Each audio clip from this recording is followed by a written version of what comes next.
नमस्कार। हम लोग दासबोध देख रहे हैं। दशक 7वां, समास 5वां है, द्वैत कल्पना निरसन।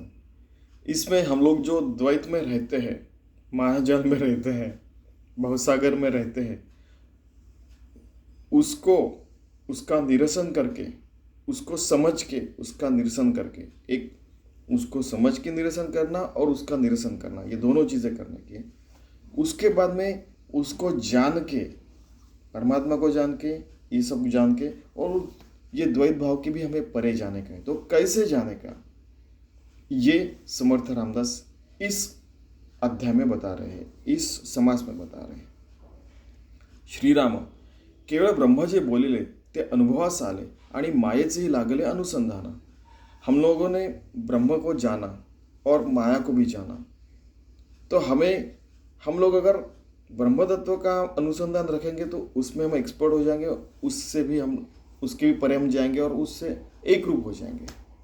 और अगर हम लोग इस मार्ग से कहें कि जो जाने वाला है और ये फालतू चीज़ों में अगर रहे, उसका अनुसंधान किया तो हम उसमें ही अटके रहेंगे, ऐसा इनका कहना है।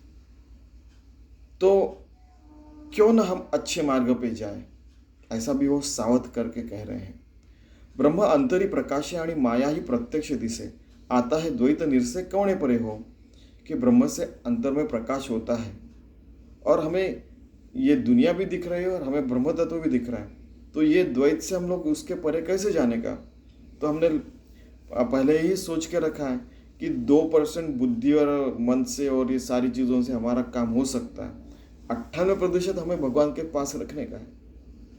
ठीक है, फिर भी हम लोग बार बार वो दोहरा के हम लोग आगे चलते जा रहे हैं कि ये द्वैत के परे कैसे जाने का। ठीक है, तरी आता सावधान एकाग्र करून या मन, माया ब्रह्म ते कौन जानता है। कि सावधान हो जाइए, मन को एकाग्र चित्त कीजिए और माया और ब्रह्म क्या है वो जान लीजिए। तो हमें निश्चित है स्वरूप प्राप्ति हो सकती है। स्वरूप प्राप्ति देखिए, सत्य ब्रह्माचा संकल्प, मिथ्या मायेचा विकल्प, ऐसी या द्वैताचा जल्प मनची करी। कि ब्रह्म का संकल्प, उसको ये भी कल्पना में आता है, लेकिन वो सत्य संकल्प है। मिथ्या मायेचा विकल्प, माया का जो कल्पना रहती है उसको विकल्प कहते हैं। विकल्प के बहुत सारे मीनिंग है। विकल्प यानी हमें इस मार्ग पे जाना कि उस मार्ग पे जाना, ये भी, इसको भी विकल्प कहते हैं। लेकिन जो माया का जो अनुसंधान है उसको विकल्प कहते हैं। ऐसिया द्वैताचा जल्प मनची करे, ऐसा द्वैत का जो संकल्पना है, सोचना है, वो मन ही कर रहा है। देखिए, हाँ, जाणे ब्रह्म जाणे माया, ते एक जाणावी तुरिया, सर्व जाणे म्हणून या सर्व साक्षिणी। कि तुरीय अवस्था में ब्रह्म तत्व दिख रहा है हमें पीछे में, और आगे में सारा ये दिख रहा है। जैसे अगर हम लोग सोचते हैं कि हम लोग दुनिया को सिनेमा जैसे देख रहे हैं, तो कि एक चलचित्र चल रहा है, तो तुरीय अवस्था। सर्व जाणे म्हणून या सर्व साक्षिणी, तो ये सब कुछ जानने वाला है, उस अवस्था को सर्व साक्षिणी तुरीय अवस्था कहते हैं। ऐक तुरीयचं लक्षण, जेथे सर्व जाणपण सर्वेचे नाही कोण जानेल का। अब उस तुरीय अवस्था में हम लोग जान रहे हैं, लेकिन हम लोग अगर उसके भी परे गए तो जानने वाला कौन रहेगा। संकल्प विकल्पाची सृष्टी, जाली मनाची ये पोटी, ते मनची मिथ्या शेवटी साक्षी कौन। कि संकल्प और विकल्प, इससे तो सृष्टि बनी है, वो मन से ही हमें पता चलता है। अगर वो मन ही मिथ्या है और ये सर्वसाक्षिणी अवस्था भी वो मिथ्या तत्व में आएगी, तो हम लोग जानने वाला कौन रहेगा उसके भी परे गए तो तुरीय अवस्था के। देखिए, हाँ, कितना सुंदर सवाल और जवाब चल रहा है। पता चलता है कि सब लोग मिलके सवाल जवाब कर रहे हैं, उसमें से मंथन कर रहे हैं, उसमें से अमृत निकाल रहे हैं, और वहाँ यहाँ पे आके वो उसका वो प्रयास करके शब्दबद्ध कर रहे हैं। कितना सुंदर। देखिए, साक्षत्व चैतन्यत्व सत्ता, हे गुण ब्रह्माची या माथा, आरोपले जाना वृथा माया गुणे। कि वो ब्रह्म तत्व के माथे पे हम लोग लिख रहे हैं कि तू साक्षित्व है, चैतन्यत्व है, तेरी हर जगह सत्ता है, वगैरह वगैरह, ऐसा उसके ऊपर आरोप लगा रहे हैं। ये भी माया के गुण में ही आता है कि नहीं। साक्षित्व है, साक्षी भाव से देख रहे हैं, हाँ वो देखो सारा चल रहा है। चैतन्य तो हर जगह चैतन्य, सत्ता उसी की तो सत्ता है, उसी के कारण तो ये सब कुछ चल रहा है। ये गुण कौन थोपता है उसके ऊपर, हम लोग जाके मर देते हैं उसके ऊपर, ऐसा इस लैंग्वेज में लिखा है कि हमें उसके ऊपर थोप देते हैं ब्रह्म तत्व, उसको कुछ फर्क नहीं पड़ता। ऐसे हमारे जैसे कई लोग आए चले गए, कई ब्रह्मांड आए आए चले गए, कुछ फर्क नहीं पड़ता ब्रह्म तत्व को। घट मठाचे ने गुणे त्रिविधा आकाश बोलणे, मायेचे ने खरेपण गुण ब्रह्मे। कि घट यानी अपने देह का जो आकाश है, मठ यानी अपने घर का जो आकाश है, और वो जो मठ रहता है समर्थ रामदास का, उसको भी एक आकाश रहता है, और एक महद आकाश पूरे विश्व का जो आकाश है। ऐसे त्रिविधा आकाश बोलणे, मायेचे ने खरेपण गुण ब्रह्म। ये तो माया के साम्राज्य में आता है, फिर ब्रह्म का गुण तो उसके परे होना चाहिए। ये देखो सोचना, देखिए सोचना भी कैसा ये सिखाते समर्थ रामदास। जेव्हा खरेपण मायेसी तवची साक्षत्व ब्रह्मासी, माया अविद्येचे निरासे द्वैत कैसे। कि इसको सच माना, माया का साम्राज्य में रहते हुए हमें सच लगता है कि मम्मी ने बताया सब्जी लेके आए, तो कड़क अपने को एक थप्पड़ पड़ेगी तो लाना पड़ेगा, वो सच है कि नहीं। यानी इस तरीके से भी बताने वाले लोग रहते हैं। तो जी साक्षत्व ब्रह्मासी, तो ब्रह्मा से, ब्रह्म को हम साक्ष्य भाव से देखते हैं, तो माया का जो अविद्या का जो साम्राज्य है, द्वैत का साम्राज्य, उसमें तो हम ब्रह्म तत्व देख रहे हैं। उसके परे गए तो फिर देखो सोचना। म्हणून सर्वसाक्षी मन त्याची झालिया उन्मन, मग तुर्यारूप ज्ञान ते मावने गेले। कि जो सर्वसाक्षी मन है उसका उन्मन हो गया, वो उत्मन हो गया। यानी जैसे हम लोग अष्टांग योग देखा तो उसमें वो ब्रह्मरंध्र में भगवान से एक रूप हो जाता है, जीव परमात्मा में विलीन हो जाता है, ठीक है। तो उस समय उसके पहले की अवस्था तुरीय अवस्था है। तुरीय अवस्था में हमें ब्रह्म दिखता है और आत्मा दिखता है, और ये सारी दुनिया भी दिखती है। अगर उस तुरीय अवस्था से हम ऊपर गए, उन्मनी अवस्था में गए, वहाँ पे तो कुछ भी नहीं, फिर वो जानने वाला कौन रहता है। मावळने गेले, यानी सूरज अगर ढल जाता है उसको मावळने मराठी में कहते हैं। सूर्य मावळला मीन्स सूरज ढल गया, अभी दूसरे दिन अभी उगने वाला है वो। लेकिन ये सारे उदाहरणों में क्या होता है कि एक मर्यादा रहती है, तो वो सब चले जाने के बाद अनुभव लेने वाला कौन रहेगा, ठीक है। ये भी वो सोच रहे अभी। ज्यास द्वैत भासले ते मन उन्मन झाले, द्वैता अद्वैताचे तुटले अनुसंधान। जिस मन को उन्मन कर दिया, जिस मन से हम लोग द्वैत और अद्वैत जान रहे और अद्वैत का अनुसंधान कर रहे हैं तो द्वैत का अनुसंधान कर रहे, वही उन्मन हो गया, वही भगवान को टच करके उससे एक रूप हो गया, तो फिर जानने वाला कौन रहेगा। सोचने की बात है। इस तरीके से वो सोच रहे हैं। देखिए, एवं द्वैत आणि अद्वैत होय वृत्तीचा संकेत, वृत्ती झाल्या निवृत्त, द्वैत कैसे, द्वैत और अद्वैत ये वृत्ति आती है हमारे मन में, जो विचार है, तो उसी से हम लोग पता चलता है। अगर ये विचार है और ये वृत्ति है, मैं जानने वाला हूँ, मेरा एटीट्यूड मैं जानने वाला वगैरह जो रहता है ना, वही चला गया, तो फिर वो निवृत्ति अवस्था में फिर वो जानने वाला कौन रहेगा। क्या ये द्वैत भाव में आता है कि अद्वैत भाव में आता है। जानने वाला तो द्वैत रहता है, आपने पहले बताया था। तो फिर अद्वैत भाव में गए तो वो जानने वाला कौन रहेगा।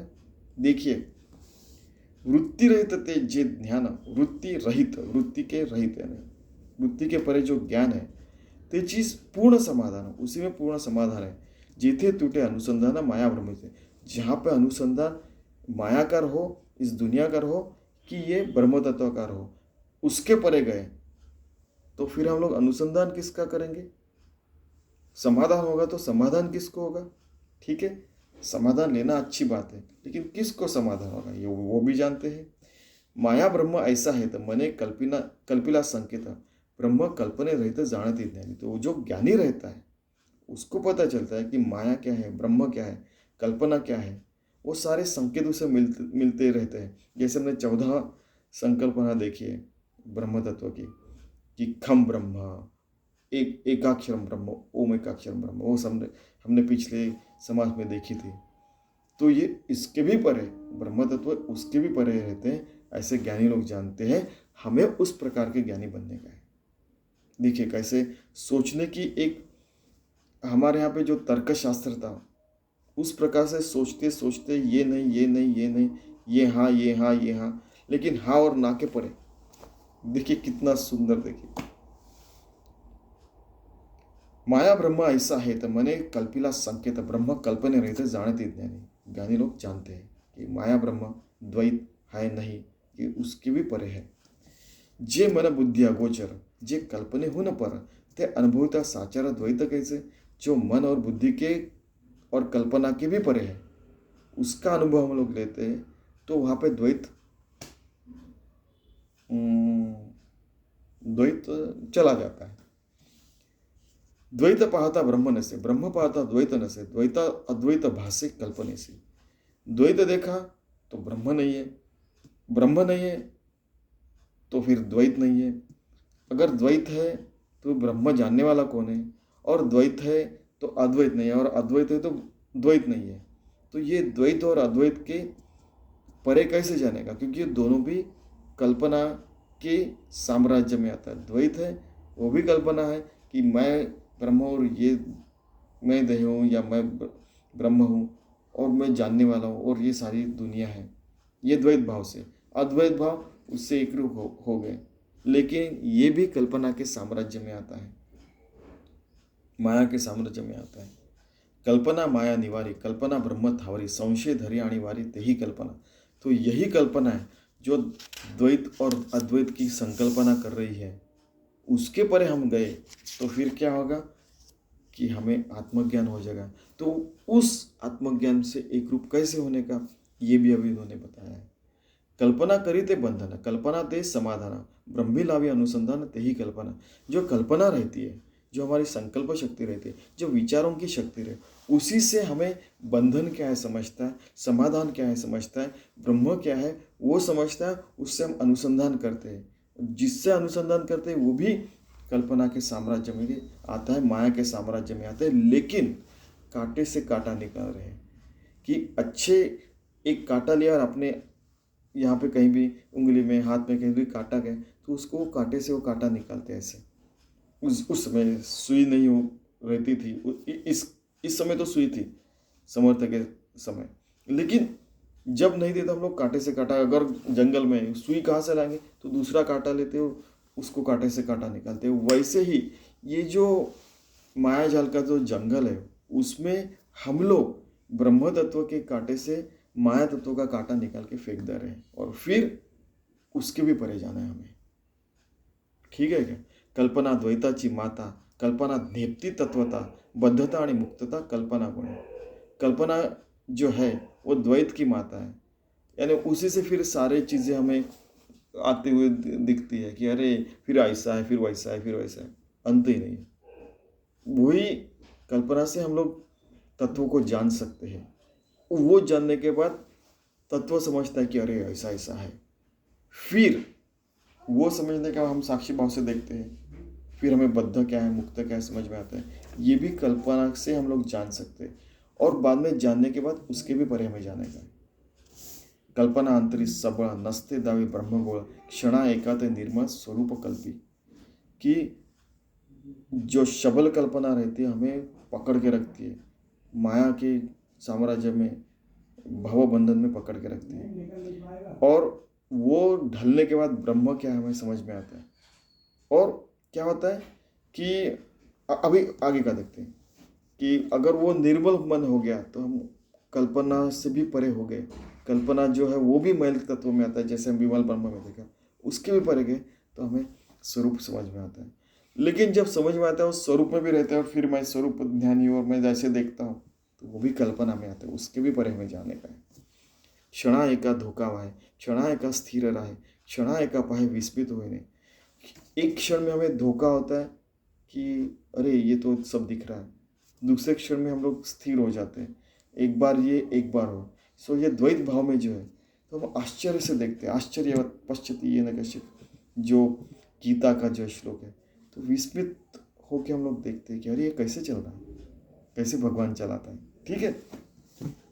क्षणा एकाते उमजे, क्षणा एकाते निर्वुजे, नाना विकारी करिजे ते कल्पना जळावे. ये कल्पना के साम्राज्य में आते हैं कि एक बार समझ में आता है, दूसरी बार में समझ में नहीं आता है. ये जो विकारता ही है एक प्रकार से, तो ये भी मैल जैसा ही है, उसको उसके परे हमें जाने का है. विमल ब्रह्म निरूपण हमें करने का है, हमें जानने का है.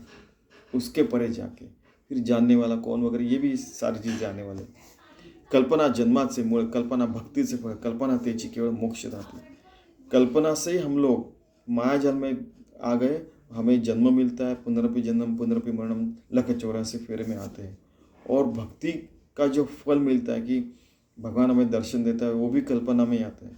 कल्पना त्याची केवळ मोक्षदाती, वो मोक्षदाती भी कल्पना ही हो सकती है उससे, अगर हम लोग अच्छी कल्पना से उसको बुरी कल्पना को बाहर निकाल के फेंक देता। असो ऐसे है कल्पना। और एक चीज़ है, बाहर फेंकेंगे तो जाएंगे कहाँ, और फेंकने वाला कौन है, ये सारी चीज़ें यहाँ पे सोची गई है, सखोल ज्ञान दे रहे हैं हमें। असो ऐसी है कल्पना, साधने दे समाधाना, एरवी ते पतना मोह की। ऐसे कल्पना अगर अच्छी कल्पना रहे तो हमें समाधान मिलते हैं, नहीं तो हम लोग निर्विकल्प समाधि होने के बाद भी रिद्धि सिद्धि में हम लोग फंस गए तो उस व्यक्ति का पतन निश्चित ही है। ऐसा भी हो सकता है, इसलिए वो उसके भी परे में जाने का है। म्हणून सर्वांचे मूळ ते हे कल्पनाच केवळ, इचे केलिया निर्मूळ ब्रह्म प्राप्ति। सब चीज़ का मूल तत्व क्या है कि हमारी संकल्पना, कल्पना, वो जो वृत्ति वगैरह है जिस जगह आ रही है वही है। वो उसके मूल में जाके उसको नष्ट किया, या तो उसके परे गए, या तो नष्ट कीजिए क्षत्रिय जैसे, या तो उसके परे जाइए ब्रह्म ज्ञान से, या तो हर जगह प्रॉफिट देके, जो हमने ब्राह्मण वैश्य शुद्ध क्षत्रिय जो धारणा है, जो आत्मज्ञान की साधना है, ये चारों भी आत्मज्ञान की साधना ही है।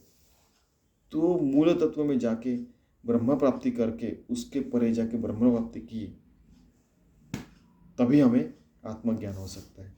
श्रवण आणि मनन, श्रवण किया, मनन किया, खुद का नामस्मरण खुद किया, ऐसे अच्छे ग्रंथ पढ़े तो वो भी एक श्रवण होता है। जैसे मैंने लास्ट टाइम बताया था कि आजू बाजू में सारे रामकृष्ण मिशन, बाद में प्रजापिता ब्रह्म कुमारी, इस्कॉन, गीता, बाद में क्या है वो पुराना अखाड़ा वगैरह, सारे जो है ऐसे कई साधु संतों के हम लोग, जैसे अभी तो आस्था चैनल और कौन कौन से चैनल है, उस चैनल पे भी बहुत सारे लोगों के प्रवचन आते हैं सुनने का। अब में बाद में पता चलता है कि अरे खुद का भी श्रवण और मनन कर सकते, खुद ही नामस्मरण करने का, खुद एखादी ओय के ऊपर मनन करने का। ओम शब्द के हम जैसे 1000 अर्थ बताए गए हैं। देखिए आप, गॉड जनरेटर, ऑर्गेनाइजर, डिस्ट्रॉयर, अकार तो ब्रह्मा, उकार तो विष्णु, मकार महेश्वर। क्या केवल ये एक ही अर्थ निकल सकता है ओम से? और देखिए, बाद में फिर साइंटिस्ट लोगों को पूछा तो बोलते कि दुनिया में हमने अगर ऐसा कान लगा के देखा तो जो ग्रेविटी वेव्स है उसमें भी कुछ आवाज़ आती है, उससे थटा थटा थड़ूम की आवाज़ आती है, वो भी ओंकार स्वरूप है। सूरज से भी ओंकार स्वरूप आता है, अपने मन से भी ओंकार स्वरूप ही सहा हम सामने सांस चलते रहते हैं, वो सहा हम सुनाई देता है, ओम ओम सुनाई देता है। आप देखिए कितने अर्थ निकलते हैं। श्रवण और मनन, निज ध्यासे समाधान, मिथ्या कल्पने से भान उड़ून जाए। जो कल्पना का जो भान है, हमें समाधान होने के बाद वो उड़ जाता है, हम भगवान से एकरूप हो जाते हैं। शुद्ध ब्रह्माचा निश्चय करी कल्पनेचा जय, निश्चितार्थे संशय तुटोने गेला। शुद्ध ब्रह्म का हमने निश्चय किया और उसी में रहा। मुंह को कहा ढूंढे रे बंतु, मैं तो तेरे पास, फिर मैं तो हूँ विश्वास में, आखिर में कहते हैं। तो विश्वास में रहे, फेथ में रहे, ट्रस्ट रखा, तो ये संशय के परे चले जाते हैं, परम ब्रह्म तत्व से एकरूप हो जाते हैं। मिथ्या कल्पने से कोड़े, कैसे रहे साचा पड़े, जैसे सूर्याचे ने उजड़े नासे तम, कि जब सूरज उग जाता है तब ये सारा मिथ्या तत्व निकल जाता है। ठीक है, वैसे कल्पना के परे गए, संकल्प विकल्प के भी परे गए, साक्षित्व भाव और ये सारी चीज़ों से परे गए, तो भगवान से एकरूप हो जाते हैं। ये तम है, जो अंधकार है अपनी जिंदगी का, वो निकल जाता है। तैसे ज्ञानाजनी प्रकाश मिथ्या कल्पना हे नासे, मगर हे टूटे अपैसे द्वैतानुसंधान। ऐसे ज्ञान के प्रकाश में जो मिथ्या चीज़ है ये टूट जाती है, वो द्वैत का अनुसंधान निकल जाता है। कल्पने ने कल्पना उड़े, जैसा मृगे मृग सापड़े, का शरे शर आतुड़े आकाश मार्गी। कि जैसे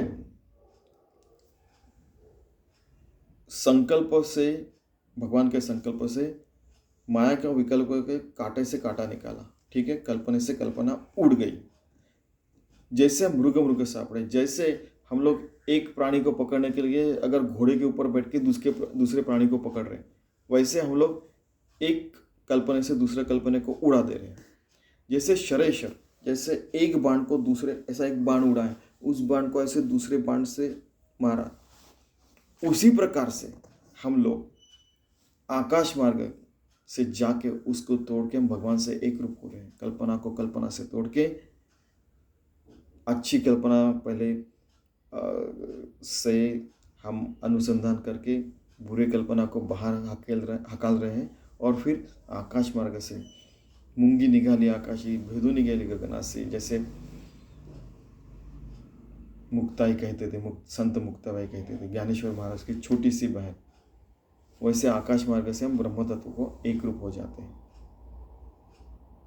अभी हमारे यहाँ पे इतने प्रकार के साधन है, अभी बताने गए तो 4-5 बताता हूँ कि कई लोग कहते हैं कि हमारा मन का जो है ना, हमारे में जो मन में विचार आते हैं, कोई कहता है कि मूलाधार चक्र से आता है, कोई कहता है कि वो आज्ञा चक्र से आ रहा है, आज्ञा चक्र से, कोई कहता है कि जहाँ पे नाभि वहाँ से आ रहा है, और फिर वो अनुभव करते, फिर उसको थमा देते, साक्षित्व भाव से देखते हैं, परमात्मा से एक रूप हो जाते हैं। इतने प्रकार की साधन है, कोई नामस्मरण करता है, कोई जप करता है, कोई जप और ध्यान करता है, कोई केवल ध्यान करता है, कोई पेड़ के नीचे जाके ध्यान करता है, कोई जैसे बम्बई वाले वो एक कोंटे में जाके एक आसन के ऊपर ध्यान करते हैं, उनके यहाँ पे छोटे छोटे घर रहते थे। तो इतने प्रकार की साधना है।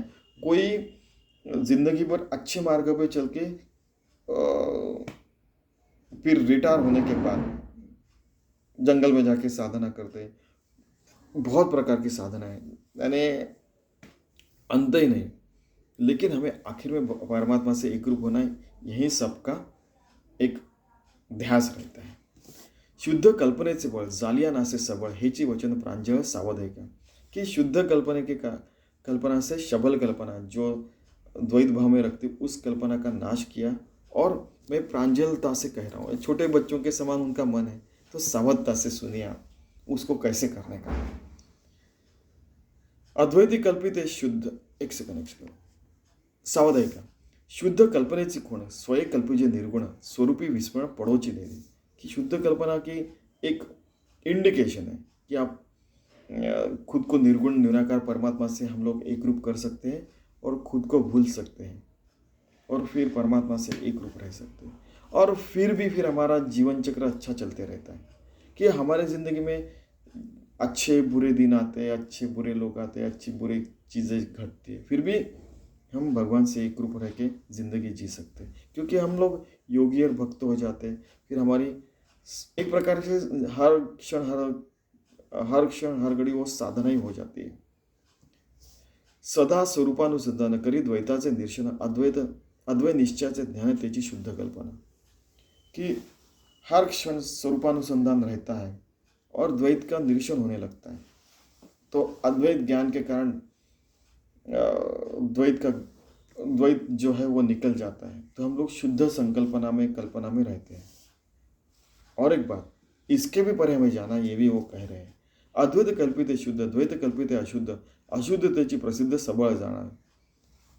अद्वैत वो शुद्ध है, द्वैत यो अशुद्ध है, और लेकिन हमें उसके भी परे जाना है। शुद्ध कल्पनेचा अर्थ अद्वैताचा निश्चितार्थ, आणि सबळ व्यर्थ द्वैत कल्पित, कि शुद्ध कल्पना में रहने का, अद्वैत बोध में रहने का, सबल में द्वैत भाव में नहीं रहने का। अद्वैत कल्पना प्रकाशित त्याची क्षणी द्वैत भासे, द्वैता सरिसे निरसे सबल कल्पना, ठीक है। अद्वैत कल्पना के प्रकाश से द्वैत कल्पना नाश हो जाती है। कल्पने ने कल्पना सरे, ऐसे कांटे से कांटा निकल, वैसे इस अच्छे भाव से, सद्गुणों से निर्गुण भाव में हम जा सकते हैं। लेकिन बुरे कर्मों से, बुरे भाव से हम लोग बुरी तरह हमारा नाश हो जाएगा। इसलिए ऐसे जानावे चतुर है, इसलिए चतुरता से आप जानिए। और सबल गिरियानंतर शुद्ध उरले, सबल जाने के बाद शुद्धता रहती है। और उसके बाद में वो बताने वाला है कि शूर से दारा निशिता दूरत्या, कि इसे जो स्वॉर्ड तलवार, हाँ, तलवार की नोक पे हम लोग ऐसे चल रहे हैं धार के ऊपर, तो इधर द्वैत है इधर अद्वैत है, तो उसके इसके ऊपर चलते चलते पता चलता है बाद में उसके दोनों द्वैत और अद्वैत के भी परे चले जाते हैं. शुद्ध कल्पनेचे रूप तेची जे कल्पित स्वरूप स्वरूप कल्पिता तद्रूप होय आपण. फिर क्या हो जाता है कि हम यह द्वैत और अद्वैत के परे चले गए तो शुद्ध भाव से एक रूप होते हैं, उसके बाद में उसके भी परे गए तो परमात्मा से एक रूप हो जाते हैं और कुछ बचा ही नहीं. फिर जानने वाला कौन है, नहीं जानने वाला कौन है. ये सारे द्वैत जो भाव है, वृत्ति है, संकल्पना, उसके भी परे चले जाते हैं हम लोग. ठीक है क्या? शुद्ध कल्पनेचे रूप तिची जे कल्पित स्वरूप स्वरूप कल्पिता रूप होय आपण. ठीक है, तो उसके परे हम चले जाते हैं और बाद में कुछ भी नहीं बचता है. ठीक है, कल्पनेसे मिथ्य आले, सहज यदि तद्रूप झालं, आत्मनिश्चय नासले कल्पनेसे. फिर आत्मनिश्चय हो जाता है और सारा द्वैत अद्वैत कल्पना संकल्पना विकल्प विकल्प सब कुछ चला जाता है. जेची क्षणी निश्चय चळे तेची क्षणी द्वैत उफाळे, जैसा अस्तमानी प्रबळ अंधकार. कि जिस क्षण में हम निश्चितता से जान लेते कि हाँ यही परमात्मा स्वरूप है, तो अंधकार का अस्तमान हो जाता है, वो ढल जाता है अपनी जिंदगी से. फिर उस प्रकाश में हर कण हर क्षण वही साधना चलते रहती है. और ऐसे लोग हर जगह निर्माण होने लगे तो आनंद वन भुवन निर्माण हो जाता है, स्वानंद बोध पाटन हो जाता है. खुद आदमी चेंज हो जाता है, उसकी फैमिली चेंज हो जाती है, फिर गांव और सारे देश हो सकता है. ये सारी चीज़ें हो सकती है. सारी चीज़ें राम राज्य खुद में लाया, अपने फैमिली में लाया, सारे देश में लाया, सारे के सारे देशों में लाया, पृथ्वी पे लाया, हर जगह लाया, तो राम राज्य हर जगह ही रहेगा. राम मंदिर हमारे अंदर है, हमारा देह का देवाचे देवळ. ऐसे आत्मा एक एक एक, एक भजन है, देह देवाचे मंदिर, आत्मा जो है वो भगवान है. तो ऐसा राम राज्य खुद में निर्माण करने का, आजू बाजू में निर्माण करने का, पूरी दुनिया में निर्माण करने का प्रयास करने का. लेकिन खुद को पहले बदलना पड़ता है, तभी अंधकार नष्ट होता है अपने जीवन से, ऐसा वो कह रहे. तैसे ज्ञान होता मलिन अज्ञान प्रबळे जाण, या कारण श्रवण अखंड असा है. ये ज्ञान जो है क्या माया के साम्राज्य में रहने के कारण अज्ञान बहुत प्रबल रहता है, इसलिए अखंड श्रवण करना चाहिए. खुद ही सारे ग्रंथ पढ़ेंगे, खुद ही अगर नामस्मरण का एखादी ओई लिखे उसका मनन करने का, इसको भी श्रवण ही कहते हैं. कभी कभी ऐसे हो सकता है कि आप भाग्यवान रहे, आपका जॉब वहाँ पे जहाँ पे आपके सदगुरु उनसे हर रोज आप प्रवचन सुन रहे, तो बात अलग है. लेकिन हर समय हम पहली में नहीं रह सकते, हमें पहली दूसरी तीसरी करके आगे आगे बढ़ने का, PhD करने का. इसमें एक उदाहरण मैं कह रहा हूँ आपको. तो अखंड उस भाव में खुद का ही श्रवण करके, खुद का ही मनन करके, खुद यानी क्या, खुद को ही खुदा से एक रूप करने का है. देखिए आप किसी भी भाषा में देखिए, अभी जैसे उर्दू में बताया, हिंदी में बताया, अब और एक क्या होता है कि एक हिंदुस्तानी लैंग्वेज है, उर्दू और हिंदी के मिक्स. कोई भी भाषा में देखिए वही कहा गया है, अखंड असावे, श्रवण अखंड करने का, उस नामस्मरण को, उस भगवान को अखंड सुनने का. भगवान कुछ न कुछ हमें डायरेक्शन देते रहता है, सुनने का, वैसे करने का. जिंदगी बदल जाती है पूरी. और फिर भी हमारे जिंदगी में अच्छे बुरे दिन आएंगे, अच्छे बुरे ये सारी चीज़ें चलते रहते हैं, हमने पहले ही देखा है वो. फिर भी अच्छी जिंदगी जीने की, एक आदर्श जिंदगी जीने की, और वो जीते समय हमें पता चलता है कि आदर्श जिंदगी चल रही है या नहीं चल रही है. शूरस्य धारा निशिता दुरत्व. ठीक है, आता असोही बोलणे झालं, आशंका फिडू एका बोले, जैसा द्वैत भासले ती तू नव्हे से सर्वथा. अरे बाबा, जो द्वैत है वो तू नहीं है, ये आशंका के परे जाइए। आपको जो शंका आ रही है उसके परे जाइए कि ऐसा क्यों, वैसा क्यों, ऐसा है वैसा है। पहले साधना करो, बिना के पूछो मत। साधना करने के बाद जो, अब पढ़ाई करते समय हमें कुछ प्रॉब्लम आए तो जाके पूछने का, उससे आगे बढ़ने का। ठीक है, अज्ञान के परे ज्ञान और ज्ञान के भी परे परमात्मा है, इतना जान लीजिए। द्वैत के परे अद्वैत है और अद्वैत के परे भी परमात्मा है। द्वैत भाव से ऊपर अद्वैत भाव, और दोनों जानने वाली तुरीय अवस्था है। तुरीय अवस्था के परे भी अमन अवस्था, उसके भी परे निर्विकल्प अवस्था है, उससे भी परे परमात्मा है, इतना जान लीजिए। रुकने का नहीं, उससे आगे बढ़े, उससे आगे बढ़े। भगवान शिव खुद कह रहे हैं कि मुझे हर रोज गीता का वही श्लोक का मैंने मनन किया, श्रवण किया और जान लिया, तो परे उसके परे उसके परे उसके अर्थ मुझे समझ में आते हैं। तो हमने भी वैसे साधनारत रहना चाहिए। आत्ता असो हे बोलणे झाले आशंका फेडू नये का बोले, जयास द्वैत भासले ते तू नव्हे से सर्वथा। तो द्वैत भाव में नहीं है, अद्वैत भाव में नहीं, उसके भी परे है। मागील आशंका फिटली, इतुकेने हे कथा संपली, पुढे वृत्ती सावध केली पाहिजे श्रोते। तो ये आशंका अगर आपकी चली गई है तो कथा समाप्त हो गई। ऐसे सावध वृत्ति से हम जीते हैं तो श्रोते लोग आप आत्मज्ञानी हो ही जाएंगे। उस आत्मज्ञान से एक रूप रहने का, सतत साधना करने का। क्योंकि हम माया के साम्राज्य में रहते, बाद में देखा, पीछे में देखा कि अगर उस साधनारत जिंदगी नहीं रहे तो हमारा पतन कभी भी हो सकता है। इसीलिए हम लोग साधनारत रहे, सावध रहे, शुद्ध संकल्प में रहे, भगवान के संकल्प में रहे, वो अनुसंधान में रहे और उस रहने का प्रयास करें।